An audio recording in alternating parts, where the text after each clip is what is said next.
It's time for episode 71 of The Crisis Show here on Google Hangouts, on YouTube, and from wherever else in the world you have the link to the show. Good afternoon from New York. My name is Rich Klein. I'm president of Rich Klein Crisis Management and founder and host of The Crisis Show. Today we're going to talk about the tornadoes that have hit 15 states in the last few days, along with some other severe weather that is happening today in the southeast part of the United States. I'm really happy to have as my guest a Texas two-step today, actually. My good friend and colleague from the Fort Worth area of Texas, Michael McKenna. How are you, Mike? Hi, Rich. Good to see everybody. You too. Mike's from Team Solutions in the area. And first-timer, and glad to have him, Ralph Fisk, who also works in emergency management like Mike and business continuity. Ralph Fisk. How are you, Ralph? Thank you, and good. Rich, how are you?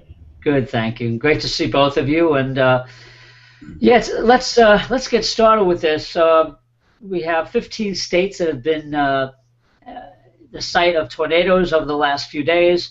According to some statistics, 5 confirmed EF3s, 6 EF2s, 5 EF1s, and 1 EF4 that hit Mississippi and killed 9 people on Monday. And I understand, Ralph, that this is maybe you could get us started and tell us a little bit about these definitions of the EFs and how this table was created, and talk to us about the wind speed and all that for each of them. Yeah, the Fujita scale is the Fujita-Pearson scale, was developed in 1971 by a professor Fujita at the University of Chicago. What it did was it rated tornado strength by wind speed and destruction that it caused. In 2007, it was revised a little bit and reissued, and it's where we have the EF system now, the enhanced Fujita scale. Basically, wind gust, or it's counted on a 3-second wind gust, up from 65 to 85 miles an hour is typically a EF0 tornado. 86 to 110 is typically a EF or EF1. 111 to 135 at EF2, 136 to 165 at EF3, 166, 200 miles per hour is at EF4, and anything over 200 miles an hour is at EF5. Now, to kind of put that in comparison, some people are a little bit more familiar with hurricanes. We start talking about Category 5 hurricanes. Well, a Category 5 hurricane, typically the sustained winds are at about 165 miles an hour, thereabouts. So that would make, and again, you're looking at a hurricane is a heck of a lot bigger than a tornado, obviously, but that would make a Category 5 hurricane about an EF3 tornado. Interesting. So size doesn't necessarily define where it falls in on the scale. Although obviously the bigger the tornado, obviously the more wind it's going to generate. But size typically doesn't. I mean, you could probably, in theory, excuse me, and I'm not a meteorologist, but I'm assuming in theory you could have a small EF5 tornado because of the wind that it generates. Right. Now, Mike, I want to turn over to you. Here we are. This storm system began on Sunday. Today's Wednesday. It looks like from Twitter that even as we speak, here we are here in the mid-afternoon on Wednesday.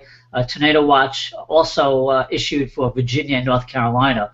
And we talked a little bit. Actually, we've talked a lot on the show, Mike, about search and rescue, and people still. We've all seen pictures of, as recently as just a few hours ago, people still buried under rubble. Or, the efforts to rescue people who may not be accounted for. Tell us about how the system works. When the button's pushed, say, hey, we have an emergency. Talk to us about the process. Sure, absolutely. And again, our thoughts are with all those people that are affected. This is a return visit by these tornadoes to a couple of these communities that are barely recovering from the last time. So the first button that gets pushed is actually 911 or something that's equivalent, just to remind the viewers that all disasters in the United States, they start at the local level and they end at the local level. So it's the on-duty fire station, it's the on-duty police officer that responds to that first report of there being some sort of a disaster, tornado of large size or small size. And as that starts to scale, they are throwing resources at it, typically responders, as fast and as methodically as possible. And when it starts to exceed their ability to manage it, because remember, there's not any sort of immunity to a fire station. So there's, Ralph had mentioned the enhanced Fuchida scale in 2007. Well, right after they enhanced it, an EF5 tornado using that new scale hit Joplin, as you recall. Well, that included their fire station, so there was no local response. So in a place like Mayflower or Bologna, Arkansas, there is no local response. So as their resources start to be expended and exceeded, then the local emergency management officials then will start hitting those additional buttons to ask for regional resources, state resources, up to and including federal resources. Now, one of the benefits that we have with a lot of this new technology to be able to monitor these storms and predict them is that the government, and I'm using that all inclusively here, can start leaning ahead towards what could come next. And so in the case of these tornadoes, it was known several days in advance this is likely going to be a pretty dangerous storm incident. And so it allowed the states to start to pre-declare disaster declarations and start hitting the buttons to request federal resources. So FEMA was able to start mobilizing federal resources to help augment local resources in the event there was a problem. So thankfully there were more resources that were likely needed in a lot of these storms, which is always a good problem to have compared to having people that have a lot of unmet needs because there's not enough qualified resources. Okay, so what's happening now, Mike? Of course, we're seeing this across multiple states. What's happening on the ground now? For example, let me ask it this way: for an incident that happened on Sunday and Monday, and 48 hours later, what part of the recovery are they in at this point? That's a good question. I would probably need to refer that to the local authorities because I don't know what sort of progress they've made. Yeah, I mean, I'm asking you generally, sure. I mean, generally speaking, you want to stay in the rescue environment until people are accounted for. So I will tell you that in Arkansas, where I have spent a lot of time training the local responders there on how to respond to incidents just like this, I will tell you that I certainly expect them to be doing what they're trained to do and having a high degree of accountability, so that when they search a structure looking for unaccounted for folks, by the time they leave that structure, they have some idea what was done, or what was searched, what was not searched, and any sort of recommendations. And when that's extrapolated out over the affected area, then the emergency management folks should be able to access a map to say, overall, this is the area that has been searched effectively. This is the area that has not been searched because of hazards or inaccessibility for whatever reason. And then lastly, what our recommendations are. So they should be somewhere on that sequence of events to identify what's left in those unmet needs. And usually there's going to be the lesser populated areas, the lesser affected areas. So they're maybe put foot searchers out into the fields that are downwind to see if maybe somebody that's unaccounted for was blown into the field or whatever. But in Arkansas, I feel pretty confident from the state all the way down to the locals that the majority of responders out there should be pretty squared away as to that sequence of events in order to do the most good for the most people as fast and as safely as possible. One of the reasons that some of the federal urban search and rescue resources that were sent to Arkansas were sent back home because the local resources were able to kind of handle their own business, which is good. Appreciate that. Now Ralph, we bring you into this. Do I lose you? Hold on. No, I'm here. Oh, there, my bad. Ralph, you do a lot of work in business planning for emergencies and business continuity. So talk to our viewers out there who, and we had a good conversation in the green room about small businesses, that many small businesses don't recover from severe weather systems where they may have had their offices destroyed or their mom and pop shop destroyed. Talk to us about small businesses and what they need to do to make sure that they can get through a storm and come out on the other end and get back into business at some point. The U.S. Department of Labor put a statistic out that smaller businesses, mid-sized businesses that are affected by a natural disaster, such as a tornado outbreak or a hurricane situation, Katrina, Sandy, something along those lines. 40% of businesses don't ever open up their doors again. Wow. Out of that 40%, or I'm sorry, out of that remaining 60% that do open up their doors again, 25% will close them within the first 2 years. Now, I did see a study that was done, done after Hurricane Katrina went through Louisiana and Mississippi in 2005, that number had actually was grown exponentially to approximately 60%. Never open their doors again, and out of that 60%, out of the remaining 40% of that failed within the first 2 years. So I think a lot of small businesses, mid-sized businesses that don't have a continuity emergency response type of plan set themselves up for not just the disaster, of course, for the tornado, but set themselves up for the disaster after the fact, that they're not generating revenue, they're not opening up their doors again. And Mike brought up a real good point when we were in the green room when he said, you know, a continuity plan. Well, continuity plan, basically, we get wrapped around the thought of a continuity plan as dealing with information technology. And in today's environment, absolutely, that is a very important continuity plan to have. How do you get everything back online and get everything back on your computers and so on and so forth. But one of the pieces of the continuity plan I don't think we look at is establishing a chain of command, or establishing who's going to pick up Rich's job or Ralph's job if something should happen to them. And it doesn't necessarily have to be those integral, important parts of the organization, but you may have drivers out there that, something, God forbid, something happens to them. I mean, you reported it, you brought up in the opening that 9 people were killed in one town in Mississippi. Those 9 people, and Mike, I'm stealing this Mike's thunder here, but he brought it up, it's a domino effect. One of those 9 people could have very well been a CEO of an organization or a truck driver with special qualifications. How do you replace that person? What do you do to replace that person to continue driving revenue toward your business? What I like businesses to look at is a 72 to 94 hour window of reestablishing your business after something like this happens. During, I want to say it was the Moore tornado last year, and I'm going to use a bigger company here, but I won't say the name, but there was a bigger company that actually operated out of their parking lot to continue to push revenue. And not just to push revenue, but also to help the citizens of the community. Sure. Because a lot of smaller businesses in the community are more there to help the people that live there. The auto repair shops, the battery shops, the little small mom and pop hardware stores. They're there to help the citizens of that community, and that's why they opened up in those towns.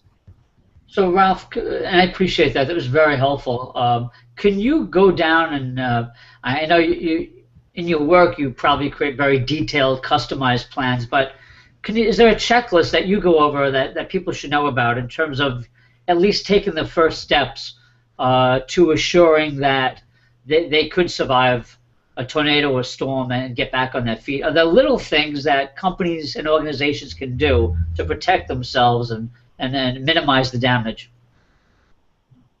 Well, obviously, Ready.gov has some good information on their website that they put out, some really good checklists. The Small Business Administration has a checklist area on their website as well. And the National Fire Protection Association has it's a NFPA 1600 that's out. That's basically the standard. The standard for continuity emergency response planning. Gives you ideas and things on what to cover in your planning. Talking business impact analysis. If your business is down X amount of time, what is going to be the impact on that business? If this person is no longer there, what's going to be the impact on that business? The only thing I would caution businesses to do would be to, maybe the term cookie cutter isn't the right term, but I use it a lot. Don't use a cookie cutter emergency response plan or a cookie cutter business continuity plan. You want to establish that plan for yourself, tailor it for your business, tailor it for your organization, because my emergency response plan for my business, my organization, may in no way be able to help you recover your business or your organization. And it's important that you tailor it to the way you operate. Even as far as, because you're gonna read some things, well, go to the safest room in the building. Well, some buildings you may have to leave the building. You know, some smaller businesses have basically sheet metal buildings. You may have to go to a different building to provide protection. Your employees know where that building's at. So those are the things that I'm talking about. Don't do a cookie cutter plan. Look at what's going on around you. What I also like to look at, I like to look at planning and continuity as concentric circles. What's your 50-meter plan? And your 50-meter is those things that you have optimum control over. Your building, your workplace, you have optimum control over that. Do your threat assessment, your risk assessment there. Then branch out a little bit further. Those things that you have minimum control over. Then branch out a little bit further from there, those things that you have no control over. And what I think a lot of people don't look at are things around them that could affect their business.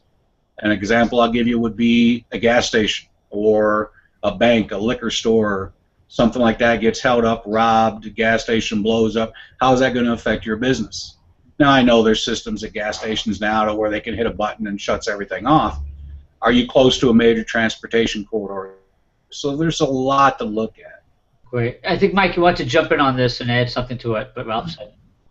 Yeah, I mean, great, actually outstanding tips, and I wanted to hit on a couple of things that he said and emphasize them relative to the cookie cutter approach. And on the checklist, which is what you were kind of prompting for, some of the people that may be viewing this may get kind of intimidated, and at least that's been in my experience, by a lot of the big picture what if scenario and not knowing really where to start. So I typically start on my checklist with two main themes rather. Number one is what's the objective, and that's going to be based on what their willpower is.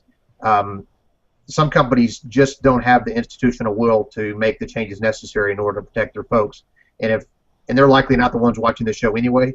But there's very little you can do for someone when the decision makers are not willing to take the necessary steps, because sometimes it can be a little bit of a loss leader to start putting in a lot of these procedures in place, at least in the short term. Long term, of course, the benefit is there, and without the vision and the willpower, then that's not going to be successful. So after that, once there's a willpower evaluation, then secondly is what's the objective. And a lot of times the objective, I find that, and this is maybe in part because of the way the media addresses it, it's all about preparedness. But the reality is there's a lot of people that are very prepared, and they may be part of those 9 people that were killed. So it's not as much, to me, as about just preparedness, but it's that careful balancing and focus on not just the preparedness, but also the ability to respond. And so once you have the objective, then it becomes a lot easier. If the objective is not just to survive, but also to thrive, then that will help frame what that finish line looks like. And once they meaning the small business, even the family, knows what that finish line looks like, then they can backfill all the necessary steps to get there. And one of those steps that Ralph said, which is really, really important, is that hazard analysis. I live in North Texas, and while we have had plenty of instances of residual from a hurricane impacting us, we're not really looking at a problem of wind-driven water here in North Texas. Ralph lives in an area where the flooding is a little bit greater because of the topography. So knowing where you are, what sort of hazards are there that are more natural and maybe easier to predict in terms of their likelihood, and then there's the harder to predict, like the blowing up gas station and things like that will keep you from filling up your delivery trucks and maintaining your business. So objectives, willpower are the two things I would start with in order to identify what the finish line looks like. Yeah, Ralph, you mentioned something about leadership buy-in. Talk to us about what you... And this is going to echo a little bit of what Mike just talked about, especially when you're dealing with the objective. you got to have the leadership of the organization buy into this program. And the reason I stress that is they're the one, that's their plan. If they don't buy into it, they don't have input into it, it's not going to function. Leadership is all about getting people to do what you need them to do, and it's one of the processes in leadership. If the leadership isn't buying into this emergency response plan, not buying into this continuity plan, your employees aren't going to buy into it. And I pretty much think it's as simple as that. And the thing about, hiring a company like mine to do your emergency response plan and to do your business continuity planning, I'm not going to write your plan. The point that I try to get across to my clients is I will facilitate in you developing your plan, because if I write your plan, in essence, it's my plan. I don't know, I'm giving you something to work with, and without that buy-in, without you owning it, you're less apt to actually execute it. Yeah, I want to. Thanks for that. I want to just get in here for myself for a minute, because you both raised things that are really critical in the area that I specialize in, which is the crisis communications part of it. Earlier, you talked about the cookie cutter approach, and I'm glad you mentioned that, because I face the same issue in dealing with clients who may say, "Oh, I have a template, or I read a book," but depending what industry you're in, depending where you live, there are things about your business, about your industry, that only you know. And it also, and so thank you for mentioning the part about leadership too, because there are things that only the leadership of the company knows that can help in crafting a plan, whether we're talking about a business continuity plan, an emergency preparedness plan, or in my case, the communication side of it, the crisis communications part of it. So as for our viewers' benefit, you can see these things all tied together. And it really goes to the culture of your company. If you're, as Mike made a great point, and I use that term as well, but thank you for that, Mike, whether you want to just, survive or thrive, there's a big difference. And those of you, and we also know, for instance, that there are companies that have gotten stronger after a disaster, after a crisis, or the way they handle the crisis. And we see that all the time when people and government officials talk about the rebuilding process. What do they say? They say we want to be, we're going to rebuild, and we're going to be better than before, right? So that's a good thing to keep in mind, even in the face of disaster. Even when you're looking at, as I'm looking at on screen here, some of the pictures that we've all seen in the media of the massive destruction across 15 states. If you have the will to and the proper organization to get back on your feet, you will thrive, but it's going to take some time. Anybody want to jump on any of that? I think it's exceptionally well said, Rich. Exceptionally well said. So we also talk, guys, I want to turn the conversation a little bit to social media and emergency communications. I know we both talked about that offline a little bit. Mike, we've talked a lot, you and I and our guests on the show, about how social media is a double-edged sword. And I know we may repeat that, but we have different viewers on different shows. Not everybody tunes in every week, of course. In my dream world, everybody in the world watches my show, even though we are in more than 100 countries. Not everybody in the country is watching at the same time. Mike, talk to us about social media and how let's talk about the last, let's say, 2 or 3 years. What's changed from an emergency management perspective in terms of locating people, in terms of the dangers also of misinformation and sending people to the wrong place? So let's talk about that. Well, I'll say I know Ralph is going to have a great piece on this as well, so I'll kind of share my piece and then I'll share it with him as well. In the recent years, it has been unprecedented the amount of access that the world now has at our fingertips, to be able to look on our phones and be able to see what's happening almost to the minute detail around the world. The good side is pretty darn good. There's a lot of people that are a lot smarter than me that are putting together these master plans on how to curate this information in order to make it into usable intelligence. I'm a big supporter of that. However, I'm also a big detractor of the reliance that sometimes we have on this piece of technology. And so my filter primarily starts with that tactical and practical, what happens on the ground. There are real people that are going to put themselves in harm's way to go help someone that has an unmet need. And we want to make absolutely sure that we're doing our very, very best that before we put them in harm's way, that we have tried to verify that piece of information. So before we send them into a burning building or a collapsed structure or a flooded area, that there's actually someone there that has an unmet need. Because the problem is, if you take one highly trained squad of rescuers and you send them to the corner of First and Main to help someone because Twitter said someone there has a problem, then that one team of rescuers is not available to go help someone at the corner of First and Elm that actually does have an unmet need. So the downstream consequences are they're prominent and they are meaningful. And so that is that pendulum that we often talk about, that on the good side it's all very good, but on the downside there's still some pretty dreadful things that can happen if we misuse social media. One of the things that's happening through virtual operations support teams, VOST, which is something that might be good in the show notes, hashtag VOST, I believe, these are volunteer groups that are now starting to work more closely with the emergency management function. And by doing that, it's not just some guy or gal on the couch that is sending a tweet to the world and people are starting to act on it. It's actually someone that is attached to the emergency management function that is going to help frame up how that meets their overall objective and can make some informed decisions based on that. And so the VOST, I think the Red Cross has made a couple of efforts to try to put some people into these environments.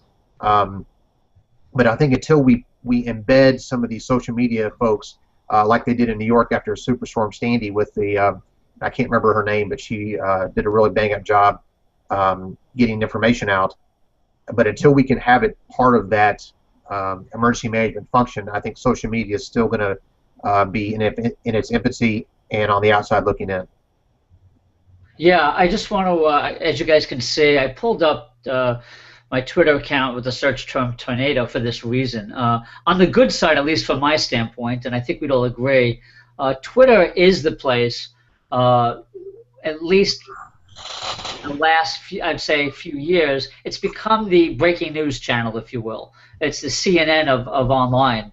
And in other words, where CNN was 20 years ago. So I like stuff like this, so I can find out, as we can see here, emergency management use about issuing warnings, people to take cover, and letting people know what's happening in different states, at least here in the United States, and also around the world. This has been used well. So I think when you're looking at this, if you're looking at a credible source like the CDC, like local emergency management, I think it has a real, it probably has saved some lives and served the public well. I think we run into a problem, Mike, is when, like I heard the other day, one of the emergency management folks was at a microphone and said, hold on, we don't need all these volunteers. So because of this world of 24/7 media and social media, so people are reading something on Twitter and they're rushing to the scene, for instance, and as you said, Mike, it can overwhelm the people who really have an important job to do, and sometimes they can detract from a search and rescue operation and so forth, right? So. Oh, absolutely. Yeah. Those that Oso mudslide, I think maybe what you're referring to, where there were so many people that rushed to aid, and there's this lack of knowledge, and it's not necessarily a bad thing. It's just this absence of knowledge that, when you show up and you're wearing shorts and flip-flops and you don't have your own food and water and you don't have your own fuel, you are a burden to that local system, and that local system is already burdened because they've had all kinds of problems. So it is the perennial slippery slope of social media. And one of the things you mentioned about the verified accounts, which is a great point, Rich, is that there are, the CDC doesn't really do this that much because they don't have to. They create the content because they're the largest stakeholder in their space. But how many of the local news channels that are begging us to follow them on Facebook and Twitter, they don't create their own content anymore. They are retweeting. I can't count any times I watch the local news and the reporter is reading from Twitter into the microphone. Yeah. So it's astonishing. It's a different world. It's interesting you mentioned that, Mike. When I'm breaking news before the media is, we're in a different world. I'm seeing things, I'm posting it, and then like an hour later, and it very often could be a big story.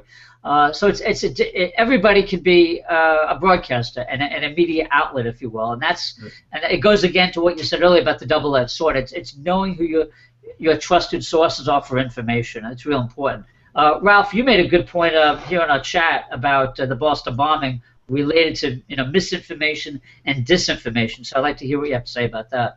The misinformation, disinformation piece is from a continuity perspective, from a business perspective.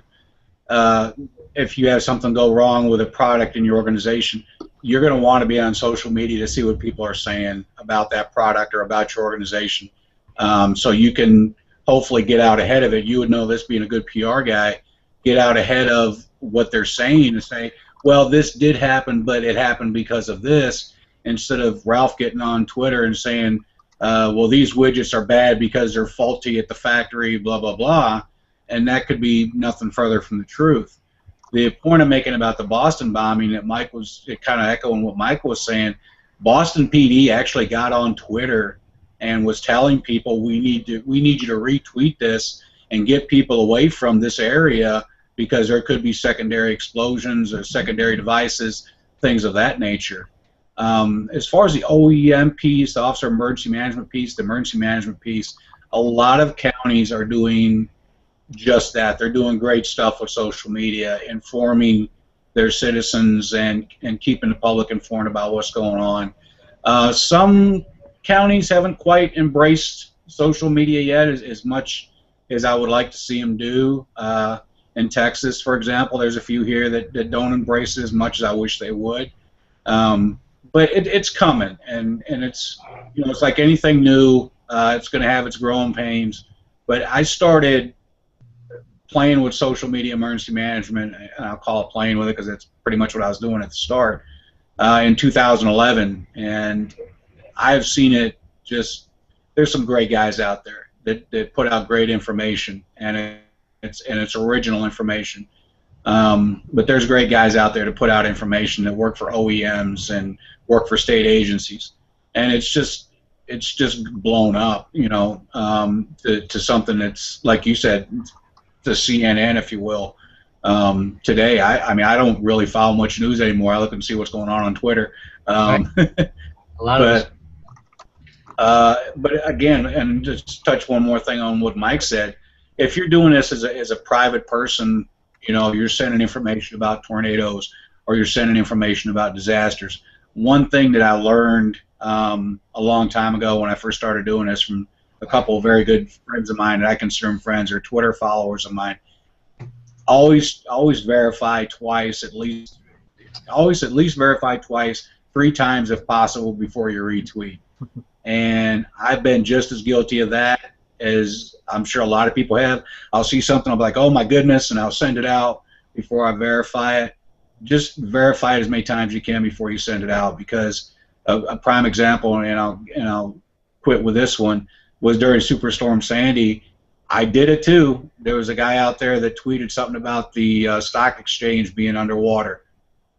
I sent it too. So just verify that stuff before you send it back out. Good point. And you sent everyone's stocks down, right? Just by that one tweet. Well, what it was a picture. I don't know how. Close the exchanges. Part of it was a picture that actually showed something underwater, and it looked like the stock exchange. And this guy had said, well, the stock exchange was underwater, and da-da-da. And I mean, I think it actually made national news as many times as it was retweeted. Yeah. Mike, jump in here. I know you have a lot to say about this too, and some great examples. Well, it's one of my soapboxes, which is why I think we enjoy the banter on these shows so much. There are a couple of blog posts that I wrote a while back that address these two issues. One is the ice storm in Atlanta that we had earlier this year.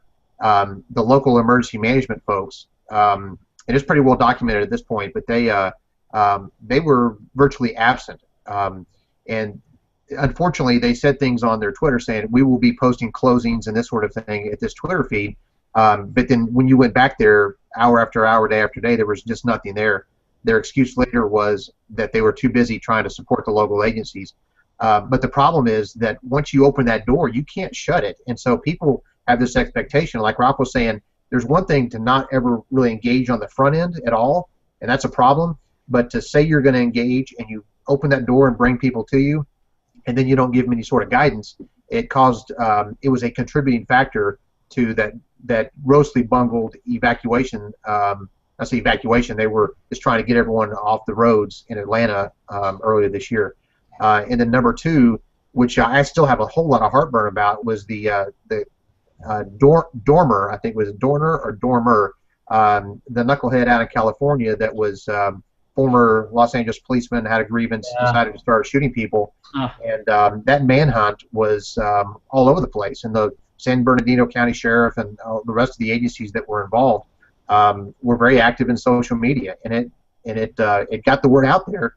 But then you started having a whole lot of people getting on board, following it from all around the country and around the world, and they were able to find, some folks were able to find some of the non-secure radio transmissions for the tactical teams that were surrounding this guy in the house where he was held up. Can't remember if he had a hostage or whatever, but obviously it's a life safety issue, and they were sending that stuff out live as it was happening, as they were talking about throwing in some flash grenades and this sort of thing. And from an operational security standpoint, that is a humongous party foul.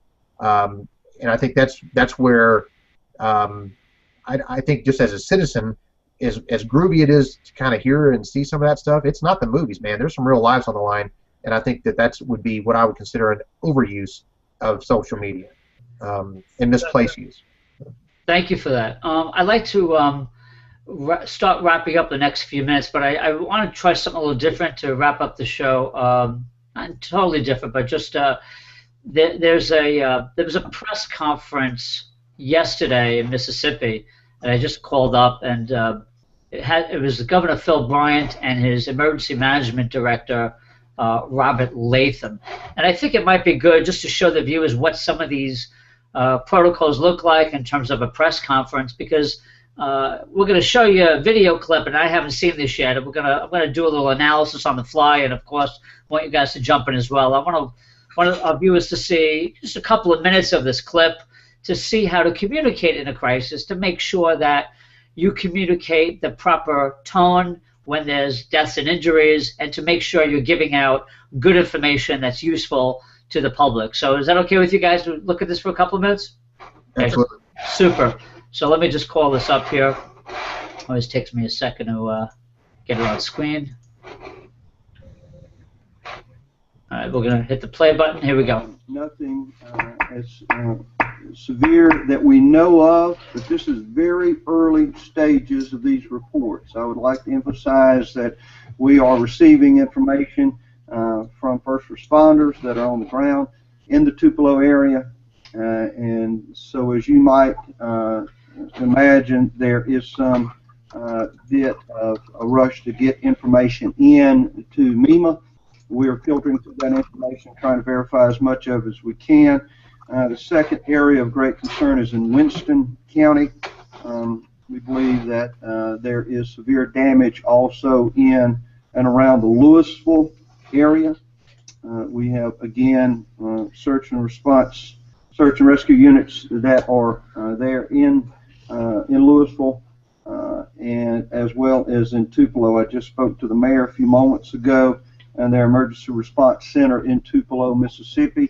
He is, as we all would imagine, trying to assess any damages that have occurred, particularly injuries that may have occurred. Part of the concern, particularly in the Winston County area, in Winston County area, is the Winston Medical Center.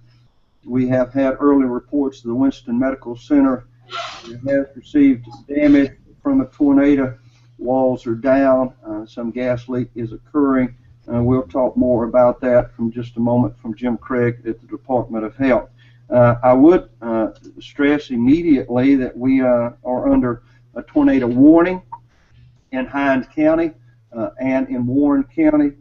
Moments ago, we received information that a tornado had been observed 5 miles west of Bentonia, Mississippi on the ground, and another one 2 miles, I believe, west of I-20 in Warren County. So as you can see, multiple reports of a number of tornadoes that we know have touched down and those that are continuing to form One of the concerns that we have now as we send search and rescue units into the area is the other sales that are following this. The important part just now is to not have search and rescue personnel that are on the ground with another incident that may be on the way to the Tupelo area, and particularly that northeast section of Mississippi. I will report that we've opened a shelter with the assistance of the Red Cross at the Bancorp South Center at 375 East Main Street in Tupelo, Mississippi. So those that would seek shelter, we would advise you, if your home has been heavily damaged or destroyed, you can go immediately to the Bancorp South Center there with the Red Cross and begin to receive support. I will turn now to make sure that Robert Latham, who has done a phenomenal job beginning early this morning, will give you an update on the additional assets. We'll then turn to Ken McGee, the Department of Public Safety, for an update there, and finally Jim Craig of the Department of Health. Thank you, Governor. As the Governor said, I've been doing this a long time, but I don't know that I've ever seen anything like this. It just goes on, and I suspect it will continue on into the evening hours and overnight. The message to the citizens is that, you know, we've been talking about this for several days now. It's not over. Do not let your guard down. If we go into the overnight hours, it's going to be even more dangerous. The atmosphere is still very unstable. It's been very warm, a lot of moisture. So we expect to see more and more training of these supercells coming up. We see, just as we came down the stairs, we saw some more. In Louisiana, they're going to start moving a little further south. As you said, the Governor talked about a tornado warning for Hinds County. You're going to see those warnings continue, and I suspect they even move further south. So we're going to see this on through the night and probably into the early day tomorrow. We've been preparing to move state assets for several days now. The State Emergency Response Team, which is typically one mobile command center with representatives of the key state agencies that need to be on the ground. A few days ago, we made the decision to identify staffing and vehicles that we could deploy with 3 separate teams, but we felt like this event could be multiple events over a wide part of the state. We're preparing to move those assets as soon as it's safe to do so. You can imagine putting a mobile command center on the road with winds of 67 miles an hour and then a tornado. So we want to make sure that we move the assets quickly, but at the same time safely. As a matter of search and rescue, we decided very quickly to move our search and rescue assets from DeSoto County in behind the storm, who are moving into the Tupelo area now to assist local firefighters and law enforcement officials and other first responders, ensuring that we account for all the citizens in that area. And as the Governor said, there are hundreds of homes that have obviously been damaged or destroyed. We have our area coordinators on the ground that are feeding us information so that we can get good situation awareness. We've deployed 2 local emergency managers, one from Pontotoc County, one from Union County. He was able to come in behind the storm, assisting local emergency management office as well as the mayor of Tupelo in identifying what his most important needs are. Security through the night with the power outages is going to be one of the most important things, and law enforcement officials and other first responders can work hard for a long time, but they can't work forever. So we've got other assets that we move in overnight, early morning hours to support local law enforcement and other first responders to make sure that we can continue the response as long as we need to, and then transition to the recovery, which is going to be critical for those that have been impacted. Shelter, as I said, has been open at the Bancorp South Center. We've got state medical assistance team on standby, prepared to move in, provide medical assistance should the Winston County Hospital not be able to function, and Jim Craig will talk about that. Again, this is not over. It's going to last on into the night. I want to caution our citizens to be weather aware. Watch the weather, watch it intensely, be prepared to take shelter. Make sure your friends, your relatives, your neighbors, look out after them, take care of each other. We'll do what we can, I can promise you that, but it's ultimately what citizens do to protect themselves and what they do to their neighbors that's going to save their life. So I'm going to hold it there. Great stuff. I want to just jump in first on this. I really was impressed with this emergency management person. I thought he was just great. I like that he started out. Let me just bring myself back here.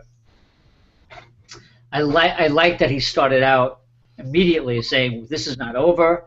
Here's where the warnings are.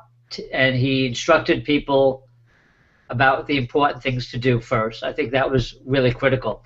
I also really liked the way he delivered his message. He came across as authoritative, in control of the situation, which is what a nervous public wants to see after a disaster. And of course, just like after 9/11 with Rudy Giuliani, people want to see that calm, collective, in control character at that podium, leading us where to go next, telling us what to do, and for the public to develop that trust. This guy certainly had that. That was my first impression. Mike and Ralph, I know there were a lot of things he said there that were right up your alley about search and rescue and so forth. So what did you like about what he said? What was important about what he said? Anybody? Mike, you want to go? Yep.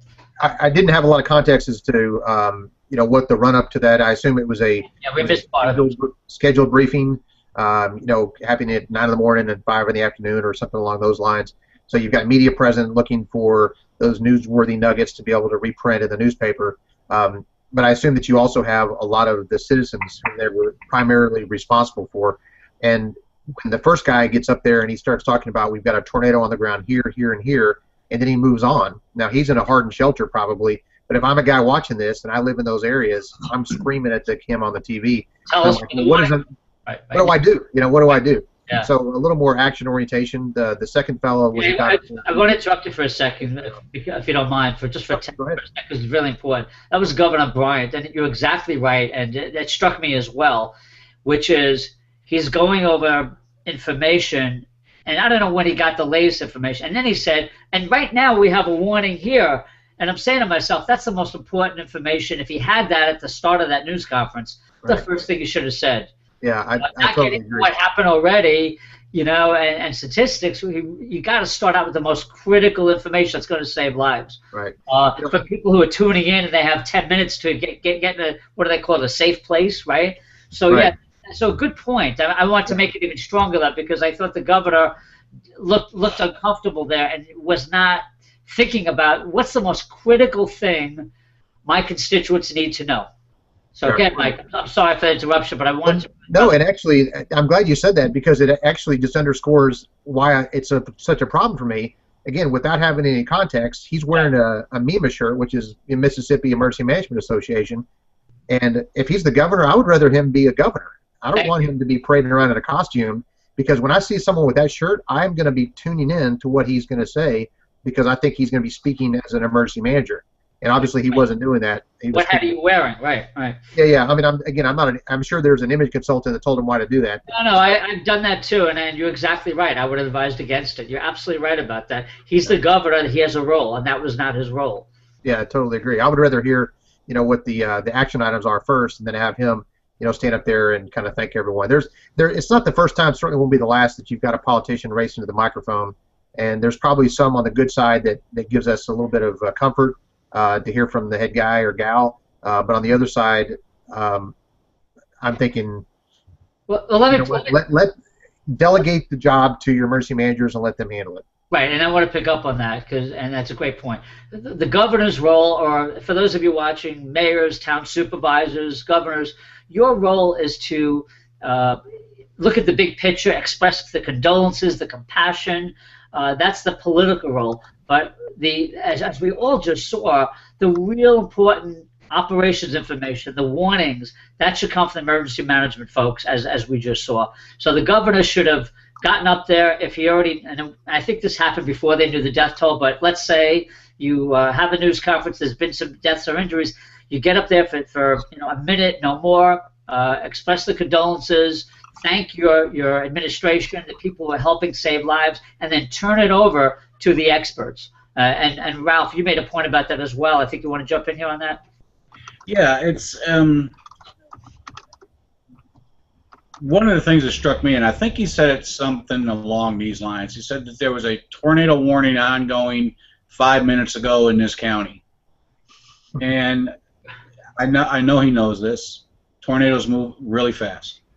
So he's actually kind of giving out a little bit of late information. Yeah. I said don't let the boss speak. Well, you got to let the boss speak. I mean, the boss is going to speak whether you want him to or not. But I think in this instance, and I'm not dinging on them again. I'm not trying to read into the context of what they're doing here, but I don't think somebody really prepped the governor well enough to go up in front and say, "Hey, here, speak about this," from a PR perspective. I mean, you're trying to push your message when you're getting in front of these media folks. You're pushing your message. One thing I did love about that from a MEMA side, the actual rep that was there, he was given kind of a summarized action plan, if you will. Well, this is why we were moving them in behind after the storms went through. That's the kind of stuff that I'm personally going to look for. And he was explaining, if I could interject for a second, what I liked about him, Ralph, was that he was explaining why decisions were made, which was very hard to do in the 15 minutes you have at a news conference. So he really, I thought, was masterful at that, giving out information, keeping people alert, and saying, look, we're going to shift some resources here because of this. So, yeah, great point. Mike, you want to jump in on this? You have some points as well. One thing I did like, and again, I would share with you guys, we're on the outside looking in. We don't have a tremendous amount of context, but it's not the first time that a press conference like this has happened, or will be the last. Yeah. We didn't hear the whole thing. Obviously, it's available for the viewers to go search out and find online. Yeah, we'll put it up on the show notes. But it certainly did have. It looked like a whole complement of people that, to me, is always effective because it represents that there's unified command. You've got someone from the National Guard present there. You've got other emergency management folks. You probably have someone from the local responders. And what that allows to do behind the scenes is not just a show of solidarity, although that's certainly what it is. And it's not certainly just parading people around in a uniform. It's saying, you know what, when we leave this podium, we're going to go back to a unified command where all decisions are going to be made jointly, and it's going to be pushed out to our agency so that we don't have a duplication of efforts and that sort of thing. So to me, that was very good. Now, one of the other features of that is the incident command system, which is being used by the public agencies, and it has been for years, but also an increasing number of private sector agencies. We need to learn, like Ralph was saying, that the incident commander isn't the governor. It's going to be that local emergency manager who's pulling all those strings, and then he or she then helps to delegate those functional responsibilities to determine what contribution they're going to make to the press conference, and who's going to say what and how. So all that stuff can be packaged in such a way by just following the basic precepts of the incident command system. The one other embarrassing thing that I know that even since it's happened, I've brought it up on your show a couple of times, is one of the elected officials in Oklahoma who was far removed from the response chose to share some information publicly about how some children died in the Moore, Oklahoma tornado. That was about a year ago. As a parent, that if I have to hear that, that I want to hear it from us, in a certain very sensitive kind of way, not across the news, and it better absolutely be accurate. And unfortunately, that individual didn't even share accurate information. So it's really important that when we have these large incidents, that we get on the same page, we sing from the same hymnal, we form our unified command, and we implement the principles of the incident command system. Yeah, I just want to pick up on that because although we're showing our audience, government officials, the same rules apply in business when you have a disaster. So it's really important that you have a crisis management, a crisis communications team to plan for things just like this. And you could also, although you don't want to have a cookie cutter approach, as we talked earlier, you could have some what we call holding statements so that, for instance, as we talked earlier, this tornado flurry, if you will, across 15 states, that's a lot of businesses that are impacted. So if you know you live in an area that's prone to tornadoes, hurricanes, superstorms, as we found out in the Northeast a couple of years ago, if you know that's going to happen, then you have to say, okay, what do I need to do as a business leader, as an executive, as a manager? What role do I have to help my company, whether it's saving lives or saving the business or both? And so you need to make sure that you have these, you get together a few times a year and make a list of all the things that can happen to your business, starting with the worst, which would be natural disasters, tornadoes, example, terrorism, things like that could impact you the worst. And what are you going to do about it? If A happens, what are we going to do? and what steps can we take, and who's responsible for what. It goes to what Ralph said earlier about continuity. So, Ralph, do you want to pick up on some of those pieces I just mentioned? I know, throwing a curveball at you. That's fine. Just want to echo on one thing you said about crisis response teams and businesses. Excellent. Absolutely agree with that. You got to have somebody out there that's the face of your organization, somebody that's going to put your organization's message out. Teaching continuity and emergency response planning, I like to incorporate the incident command system in there. It's an excellent system. It started back in the 70s in California with Fire Scope. California, they're like the masters on incident command, and it's gone nationwide now, and it works. So let me understand you about, is there an application, is there a direct application with business, or does it have to be, tinkered with to work for business as well, from your experience? You can, I think you can set it up as it sits, right, to use the term out of the box. You can set it up for a business and have a business use it, because when you're talking about using the incident command, you're talking about having somebody in command, somebody operations, somebody safety, logistics, all those things that your business is going to do anyway. There may be some fine tweaking that you might have to do. We're not going to have to worry about, as far as a business is concerned, unless you have those systems in place, which I recommend people do, mutual aid systems, to where if you have another company or corporation near you that does the same thing, can you borrow some of their resources to affect yours until you can get going again? But yeah, I think as far as out of the box, I think you could use the incident command system for your business and to affect response and recovery from a disaster. Two of the things that the incident command system was designed to do was provide for response and recovery. Thanks for that. I know, Mike, at Team Solutions, you have a workbook on your site that implements incident command systems for business. So can you tell people where to find that, and just tell us maybe in a sentence or two about that? Absolutely. It's a form of translation. Like Ralph said, it's designed, its origins actually date back to the military, and back after some wildfires in California, they modified it for fire service, which then has since been modified for responders across the country. It's tied to a lot of grant funding and that sort of thing. So my book, it basically takes a lot of the public service or the public sector vernacular and massages it in a way that makes sense to business. And I sell the workbook online, and I've got a free excerpt online, and then I provided consulting to help implement that for private sector. So it's off to the races, man. Like Ralph said, a lot of companies are benefiting from the lessons and the principles from the incident command system.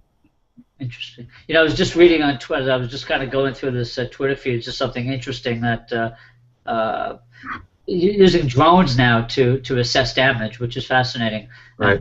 There's people tweeting out right as we speak here that that was incredible pictures of the situation, and I guess that can only help in assessing damage quickly, and assuming that stuff gets downloaded to the end user, if you will, and be able to act on that information, right? I mean, so much of what you do, Mike, is it's not just the information; it's helping people act on that information, right? Both of you, right? I mean, that's the big ticket. It's not information. There's no absence of that. It's turning information into usable intelligence to help drive your operational objectives. I mean, it's little Timmy that's trapped in a well. It doesn't get help just because we tell a story about wells or little Timmy. It's got to drive the train to get to that decision that's well informed to know how to do that quickly and safely. So in drones, just briefly,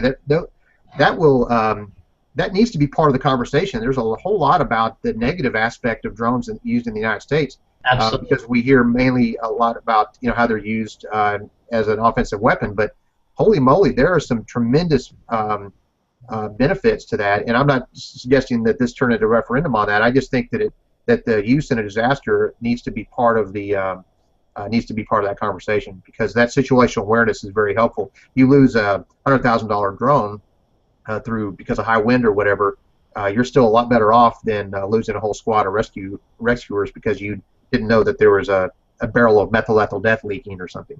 Good point. Okay, so thank you for that, both of you. Great show. I really appreciate it. Before I wrap up, is there anything, closing thoughts anything we didn't cover? I know there's a lot to talk about. We could go on for hours on this, but anything important that I missed or you guys really want to get across? We're good. For my part, I think I covered it. Sure, it was nice to have Ralph here, and I hope we can see him many times in the future. Absolutely. Finding information. Yes, I agree. Thank you, Ralph. It was a pleasure. For those of you watching, we'll have some show notes on some of the things we looked at, some of the things we talked about, our websites. The website is www.thecrisisshow.com. The Twitter feed is @thecrisisshow. And if you want to tweet about anything that you heard today, tonight, whenever you're watching this, please use #TheCrisisShow. The show, just for those of you watching for the first time, we talk about crisis communications, crisis management, emergency management, business continuity, and social media and online reputation. So we really cover a wide area, all of which is aimed at helping you to manage your business, manage your organization in a crisis situation at any stage. So that's what we've been doing, and we're coming up in June on our 2nd anniversary. And Mike, just so you know, mark your calendar. We'll have you back, and maybe Ralph as well, to see how many guests we have for that show. I haven't set a date yet, but we're coming up real quickly on our 2nd anniversary. So thank you all to your viewers for watching today and in the past 2 years. Mike and Ralph, stay safe in Texas, and thank you so much for all your great insights. I really appreciate it. Pleasure was mine, guys. Thanks again, guys. Have a great day. Bye-bye now. Bye-bye.